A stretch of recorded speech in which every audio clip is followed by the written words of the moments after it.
Là, on monte en voiture.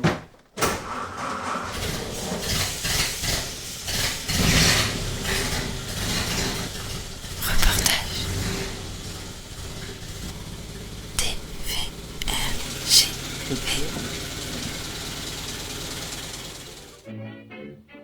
Bonjour à toutes et tous et bienvenue pour ce second épisode consacré à la saga Citroën. Nous sommes toujours avec Éric Godefroy, président de l'association Les Vieux du Volant, qui va nous présenter une seconde automobile. Nous retournons dans les années 20, en 1926 plus précisément, année où la Citroën B14 10 chevaux est proposée à la vente. C'est une automobile imposante et luxueuse. Éric nous fait faire un tour complet du propriétaire. La B14, la conception, c'est pour ça que c'est intéressant de parler de l'évolution qui se fera également chez d'autres constructeurs, bien sûr. On commence à parler de sécurité. On ne parle pas de freinage, on ne parle pas de ceinture de sécurité, on va parler de la caisse tout acier. On a un châssis, toujours, l'ossature. Au lieu d'être en frêne, toute l'ossature va être en acier. C'est un brevet américain qui s'appelle Boyd, que Citroën a acheté. Il était très fort pour acheter les bons brevets, de manière à pouvoir garantir une sécurité routière, une sécurité du passager et du conducteur sur une carrosserie tout acier. Quand on ouvre, on va entendre le son. Je ne dirais pas ça sur une autre type de carrosserie. La carrosserie est faite d'une seule pièce. D'accord, bon là c'est une limousine 6 glaces, mais peu importe la carrosserie, à part le toit qu'on ne sait pas faire, qu'on fait en souple, et elle est fixée, boulonnée au châssis. Le plancher est en bois. C'est bien tout ça, dans l'époque on dit c'est formidable, c'est une voiture qui est sécuritaire, etc. Le problème c'est qu'on est sur une 10 chevaux qui ne fait que 1539 cm3. Une tonne 2, un moteur latéral, très lourde. Par rapport à ma petite 5 chevaux qui ne fait que 850 cm3, on a une sensation de vitesse et de reprise très modeste, mais pour l'époque. Et ici, on a un moteur qui fait pratiquement le double, un poids qui fait presque le double. On a une vitesse de pointe sur la 5 chevaux, 60 km/h, elle le fait amplement. Je suis obligé de la freiner parce que je ne veux pas aller plus loin. Celle-ci, elle a une vitesse de pointe de 80, il ne faut pas le tenir. Je le fais pour voir de temps en temps, je regarde bien à l'huile et tout, mais il ne faut pas le tenir. Arrivé plusieurs types de carrosseries, des limousines, donc 6 glaces, beaucoup de place pour les passagers comme celle-ci, ou la même en familiale avec des strapontins, ou la berline, ou le torpedo qui existe encore, parce qu'on garde des voitures sans glace, on en a parlé pour la 5 HP. On va trouver le cabriolet, on va trouver le faux cabriolet, on va trouver énormément de types de carrosseries. Ce n'est pas abusé de dire qu'il y a entre 20 et 30 carrosseries disponibles. Alors cette voiture, cette B14, a une particularité au niveau de la beauté. C'est pour ça que j'aimais aussi la B14. C'est la seule voiture Citroën d'avant-guerre dont le tableau de bord, qui est presque art déco ovale, comprend sous une teinte beige beurre frais la jauge d'essence, la montre hebdomadaire qui se remonte à la main, la vitesse de 0 à 120 km/h, mais là bon ça c'est standard, c'est gégère, et l'ampère mètre pour voir si vous chargez votre batterie avec la dynamo. Et juste en dessous, on a la pression d'huile. Là, on a une pompe à huile sur la B14, alors que sur la 5 HP, c'est du barbotage. Cette B14, elle est née en 26, elle s'arrête en 28. Alors, on est dans les prémices de la carrosserie automobile qui va commencer, ça va te faire rire, à être aérodynamique. Je m'explique. En 26, les angles arrière de la voiture sont exactement encore la diligence, c'est carré. C'est vraiment, on a l'impression, on met 2 chevaux devant ou 4 chevaux et on dit ça y est, c'est une diligence. À partir de 27,5, 28, les dernières B14, les toits sont arrondis. L'arrière est arrondi, qui lui donne plus un air d'automobile que d'hippomobile. Cette voiture est intéressante parce qu'on a 2 passagers à l'avant, 3 à l'arrière, et c'est une limousine 6 glaces, c'est-à-dire qu'on a 2 portes avec 2 vitres et une vitre à l'arrière au lieu d'avoir une glace de custode en tôle. Et on a une visibilité énorme pour l'époque. Visibilité dans la sécurité également. On commence à y voir un truc intéressant. qui n'est pas très pratique, qui à l'époque l'était. On a un jerrycan d'essence qui est un accessoire qu'on mettait sur le marchepied. Et derrière ce jerrycan, nous avons ce qu'on appelle des coffres à outils. Sous les portes, entre le marchepied, ça se dévisse avec 2 vis chromées. Ça permettait de mettre le cric. Et ce coffre-là se tire et tu accèdes à un boîtier où tu peux mettre les outils. Et donc cette voiture est munie d'un accessoire. C'est un pare-pierre.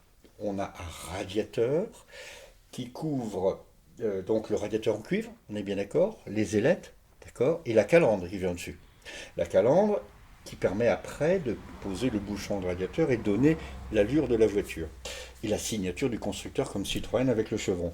Et on faisait à l'époque des accessoires pour éviter d'avoir un jet de pierre dans le radiateur perce et on casse le moteur. Et là on avait un pare-pierre.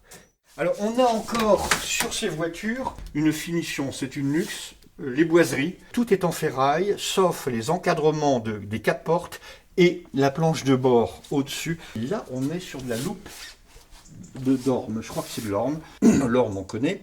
La loupe c'est cet aspect tigret, cet aspect du bois qui est très très beau. La loupe c'est une coupe du bois, une longueur de coupe ou une largeur de coupe, une pénétration de coupe qui fait qu'on a la beauté du bois qu'on n'a pas là par exemple. Tu vois. Là on est sur le même bois mais dans du brut. Et là sur le tableau de bord pour lui donner un air de luxe on est sur de la loupe. Alors la malle arrière, nos rois de France ou nos propriétaires de châteaux ou autres déménagés ont déménagé avec des malles que l'on mettait dans la diligence, que l'on mettait dans la voiture à cheval. Et là, on a gardé ce concept qui n'est pas de coffre, mais de malle. C'est-à-dire que ça tient par 2 vis, c'est amovible. Bien sûr, c'était pas fait pour être démonté, mais je veux dire, on est encore dans le concept, un peu, j'exagère, de la diligence, où on a gardé la malle. C'est ça qui est beau dans l'histoire de l'automobile, c'est qu'on retrouve encore cet aspect que l'on ne va plus du tout voir après. Ça y est, on va arriver au concept de l'automobile moderne, avec la traction notamment. Après nous avoir décrit l'extérieur de cette belle dame, Eric va nous faire maintenant un rapide état des lieux du compartiment moteur.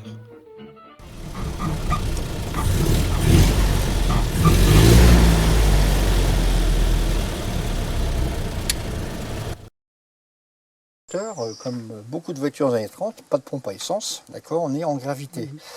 On a son klaxon d'origine. Mais alors ce qui est important sur les avant-guerres, même la traction, elles ont toutes, jusqu'à la traction, en cuivre, tu vois, Wheel, SAE, machin, etc. Mobilwall, préfère Mobilwall par Citroën, avec le chevron. Et ça, j'essaie toujours de retrouver les trucs d'origine. C'est vachement chouette, ça. Donc, la jauge d'huile est là, radiateur en cuivre, bien sûr.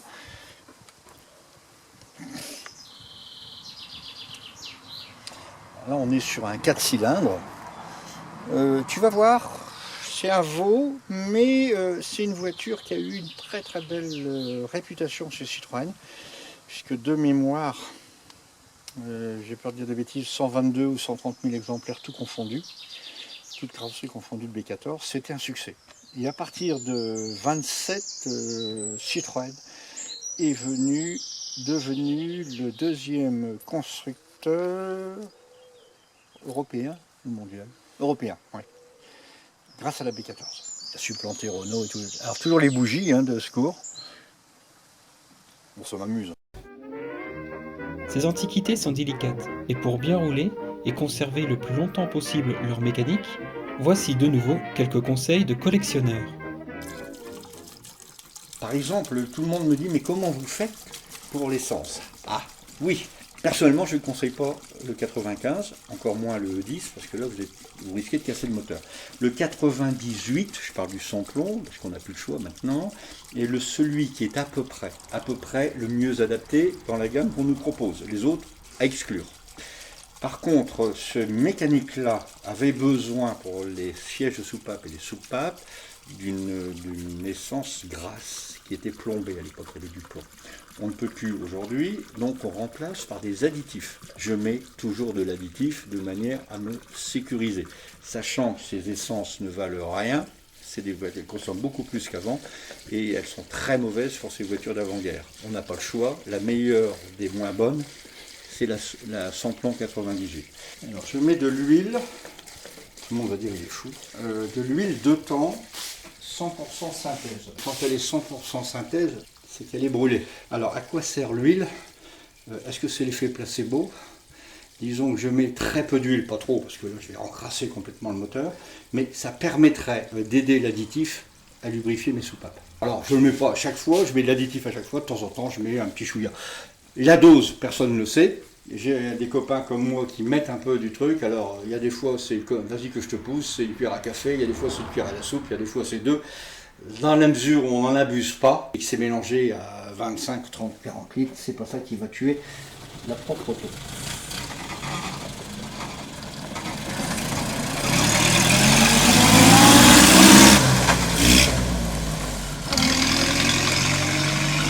Voilà pour le carburant. Passons maintenant à la lubrification du moteur. Que faut-il choisir comme huile et pourquoi?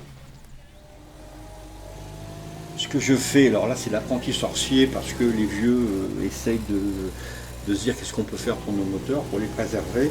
Ces voitures-là démarrent bien facilement malgré qu'on soit en 6 volts, mais par contre on met de l'huile très épaisse.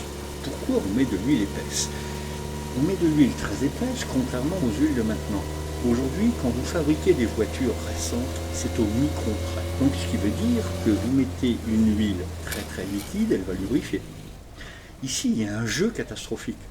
On est sur un jeu énorme. Alors je ne sais pas si c'est en millimètres, mais ce qui veut dire que si je mets une huile fluide, ça ne marchera pas. Il faudra une huile épaisse qui graisse. Je ne dis pas que c'est de la graisse, mais presque.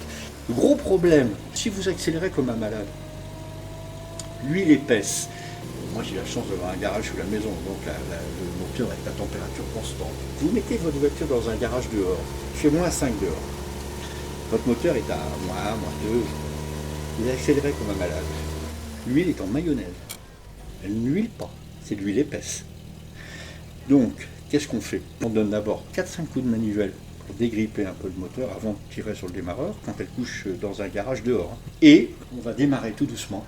Et on va mettre l'accélération minimum pour pas qu'elle cale, de manière à ce que le moteur chauffe tout doucement à 80 degrés. Un moteur, pour qu'il soit dans sa bonne température de fonctionnement, c'est au-dessus de 80 degrés. On va laisser monter en température le moteur et on va entendre à un moment donné le moteur qui va tourner bien sur ses 4 ou sur ses 6 cylindres, peu importe. Il va devenir tout doux. Et auquel cas, on pourra accélérer, sortir la voiture en marche arrière, en marche avant.